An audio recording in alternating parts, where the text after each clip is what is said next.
conversation we want to have right now. Joining me in studio is retired Colonel Julius Ayub Githeri. He is the chair of NACADA. Thank you so much for joining us on News Center. Thank you very much, Betty. All right, so my colleague Zinzi Kibiku just painted an extremely grim picture of the situation in secondary schools, especially with regard to drug abuse. First of all, what inspired this particular survey? It is a part of our mandate to conduct surveys, and we conduct different surveys, and this is just one of them, targeting schools, just to have an idea and to have numbers that tell the story of what is the current status of alcohol and drug abuse in schools. Yes. Did you find the results as shocking as many people really have? Extremely, extremely, because numbers don't lie. Yeah. And that's what our kids have been able to say that is going on and it's happening. And for us as NACADA, that's why we want to renew our mandate and of course roll our sleeves in terms of engaging all the stakeholders in fighting the war against drug abuse. And it's a war really that we've been fighting for such a long time. I want us to have some of the graphics on screen really to just give us a context of this particular survey. And I mean, just taking a look at those numbers, look at that the use of alcohol, in the last 6 months, it comes to 200,950. Let's talk about this survey in the context of, was it countrywide? Was it a specific region that you were looking at? Or was it, you were able to sample parts of Kenya? These are just parts of Kenya. They're just 10 regions only. All right. And that's why it's striking, because it was specific in certain areas. And just to give us an idea of what is going on and what is the story. The story is that drug and alcohol abuse is trendy. It's something that we all enjoy.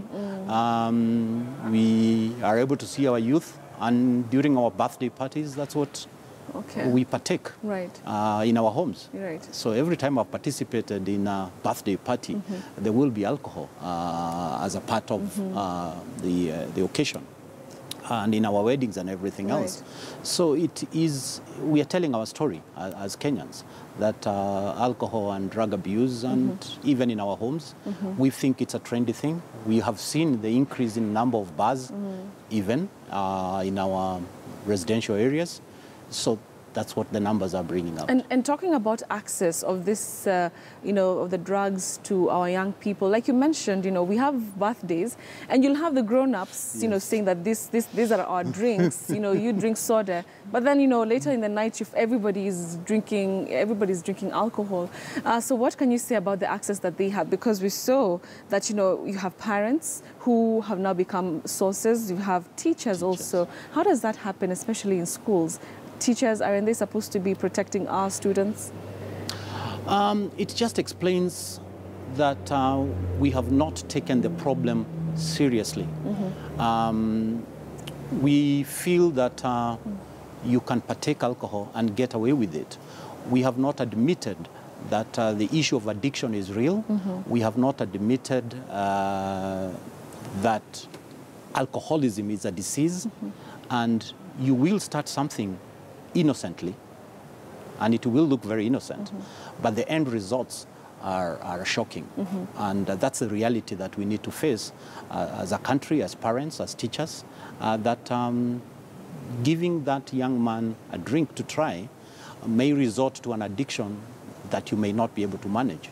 And that's the reality that we have to face. You've talked about alcoholism. Are you seeing, the rise of, alcoholism and, people who are going to rehab being as young as the ages that, this survey was done on? Yes, actually, when we release maybe the next survey, in terms of explaining the problem, we will see that the number of rehabs have increased. It means they are customers. They're customers. There's demand. There's demand for those rehabs. That explains that we have a problem. So we need to go back to the old story that prevention is better than cure, and start looking at our prevention programs and how effective they are. And let me just say that the issue of alcohol and drug abuse in terms of prevention is a multi-pronged approach. It's not only NACADA. We are saying the parents have a role, the teachers have a role, the community has a role, the church has a role, and we just have to wake up to this reality. All right. Let's talk about the strategy that NACADA is implementing to fight this. You know, is there any strategy that you're putting in place to fight this? Because, I mean, we've been talking about drug abuse for such a long time, maybe a lot more in the coastal city of Mombasa, but even in our daily conversations, you know, we talk about this thing, but, you know, do we have the silver bullet? Excellent. Wonderful question. You put it very well. And when I took up the role as a chairman of NACADA, those are the questions that I'm asking myself. Right. Is there a silver bullet? No, it is a multi-pronged approach. Our responsibility as NACADA is to be the voice of the people. It was interesting to listen to the parliamentarians last week debating on the issue of NACADA and drug abuse. They have said the problem is real. So NACADA wants to be the voice of the people, wants to be the voice of that mother, of that sister, of that young child who has actually experienced the dangers and he's facing the reality. So we want to map the country. We want to be sure that we understand the problem from a research-based approach so that the numbers can tell the story. What is our approach? We want to change the paradigm shift. We want it to be a community-based prevention program. We want to anchor it at the community level. We want to engage with the mothers, we want to engage with the parents so that we provide them with the platform. And we want to provide them with the expertise. We have experts in terms of helping them in dealing with the problem. We have counselors. We have everybody else on board. But the program must start with simple issues that we do not want to see the number of bars mushrooming in our neighborhood. As simple as that is a decision. We have got an excellent example in Kikuyu, where a whole community say they don't want bars. And there are no bars. Actually, the police are thinking of removing the police station from there. So whose responsibility is that? Is it the community? Is it the community NACADA? Makes a decision. We create the awareness. We look at the problem. We look at the risk analysis of the problem, and the community makes a decision. We do not want bars in our area. But does the community, do parents really understand the, how serious this problem is? Precisely. Or are they busy, making money? They're not really concentrating on what's happening in That's school? What we are thinking. And that's why we want to engage the parents at all levels. That's why we want to engage CBOs, the community-based organizations. That's why we want to engage the youth. Maybe we don't even understand how the youth think. We want to figure out why the youth believe that taking alcohol is trendy. Where did this come from? But we must understand that when I look at the kind of movies that they watch, when I look at the celebs and the lifestyle that is depicted in Hollywood, that's a lifestyle that they think it's trendy. It's trendy and cool. And cool. But that's not the reality. So we need to tell the story in a different way by actually getting the people who have been affected and inflicted with the problem to actually tell them how it started and how bad it is when you actually get addicted. So we need to tell the story differently for us to be able to catch their attention. Because look at it this way. When you look at Hollywood, when you look at the movies, when you look at the celebs, when you look at the music and the people and everything else, that story is too strong for NACADA to fight with. When on you look its own? On its own. Okay. When you look at all the adverts that are on our television, thrown around, they tell a different story. So we need to engage the community. We need to engage the people who will say that what you hear and what you think it's trendy is not the reality. It's not the reality. It's interesting that you say that because, you know, you're talking about the responsibility of the community and the parents, that it's not NACADA alone that can, you know, fight this. Because, you know, a couple of months ago, I'm sure you watched the TVs and, you know, this story about kids closing school. They're in this matatu and they're doing all sorts of things that include, you know, abuse of drugs, alcohol, everything really was there. And it's not the first time. I mean, this has happened quite a number of times. So what really does it say about, you know, the responsibility that, you know, the community has towards raising these kids? Because it seems like, you know, even at some point when we were having the strikes and the fires in schools, at some point there's a section of parents that was saying, you know, it's not our responsibility alone. So who really is, you know, supposed to be, you know, trying really to fight this thing? All of us have a role. All of us. Because we have different responsibilities. I am a parent, and sometimes I'm a member of the BOG of the school. I am even maybe a leader in the local church. So all of us have a responsibility. But what we are having currently is that we are in denial. We are in denial that we don't have a problem. When I look at the number of bars that are mushrooming all over, when I see what happens in Moi Avenue at night or Westlands on a Saturday evening, I have a feeling that we are in denial as parents. We are in denial as a community, a country of 34 million Christians. I think we are in denial and we need to face the reality. And the reality is that taking alcohol and drug abuse is not trendy. It's not a reality. Okay. And the numbers will tell the story. Well, the numbers tell the story. All right. Thank you so much, Colonel, for that. But even as we wind up, you're newly installed. It's been, is it 3 months? Just 3 months. Just 3 months into office. So maybe you can give us a bit of background. You know, what do you have that, you know, that will take you to take this thing head on? Wow. What is it about you? That's the million-dollar question. Everybody has been asking me that. What does a military person got to do with drug abuse? Exactly, yes. Yes, my background is military, and I left the military after 20 years of service, and I've spent another 20 years in the corporate world as a regional security advisor, covering some 13, 14 countries in the region.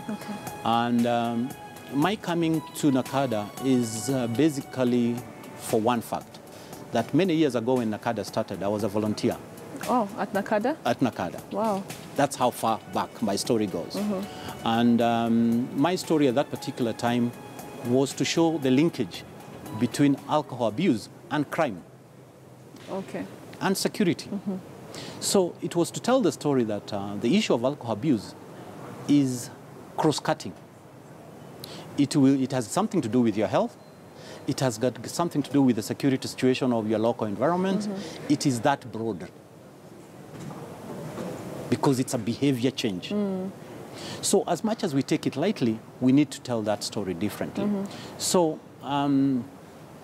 so I come to NACADA with my approach from a security perspective, my experience of dealing with communities, of touching hearts and minds of people, because when we fought the shifter war, the good old days, you know, even as we went to Northeastern Province, to win the shifter war, we had to touch the hearts and minds of the people. We have to feel the heartbeat of the people.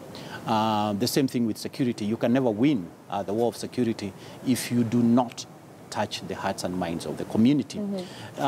So we are telling people, let's stop being in denial. These are our sons and daughters. Even we, as parents, are affected. We are discussing with corporates to have wellness programs. Excellent because you want a healthy workforce. Because it's going to be very expensive when people are not working and they're not productive and there's no efficiency. So it's a cross-cutting issue. So for me, it's coming in terms of helping to provide that leadership, in terms of changing the strategy to anchor it at the community level, the paradigm shift. It's not a boardroom issue anymore. And for me, I'm passionate about it. And when I hear fighting wars, I think I can relate to that. You can relate to fighting wars. But I also remember that you don't win wars alone. So you need people, you need teams. And we're asking all stakeholders at all levels, CBOs, church-based organizations, to come and partner with us, the Ministry of Education, corporates.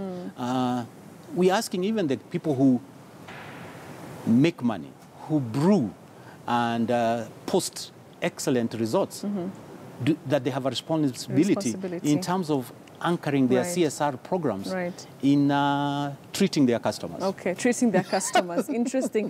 Very final and very briefly, the last chair, John Mutudo, at some point he was saying that he was being fought, but these people who want to sell, these substances, if it's alcohol, he said at some point that, even his efforts to fight drug abuse, sometimes would be futile because of people fighting him in the background. Are you ready for that, if indeed that was the truth? We want to change that narrative. And we want to ask that person, here are the numbers. We have got so many people heading to rehab and who want treatment. Do you take the responsibility? Okay. They consumed the product, and these are the results. These are the results. Okay. So let's engage in a healthy conversation. We are not saying you should not manufacture or sell alcohol and everything else. The law allows, it's legal, but you need to tell the story that there is consequences towards that behavior, and you must tell the whole story. Okay. Don't tell part of the story. All right. Because it will affect our health, it will affect our security, it will affect what happens to our community. So when you're making a business decision, I'm sure there are many other options other than, just engaging into a community and affecting the entire development of the society. All right. Thank you so much. Thank you so much for your time. Thank you. He Thank you is very a much, retired. Betty. Yeah, he's a retired Colonel Julius Ayub Githiri. He is now the it's been 3 months in office, so he's still newly installed chair of NACADA. Thank you so much for your time. Thank you. Asante sana. Thank you for having me. Okay, great.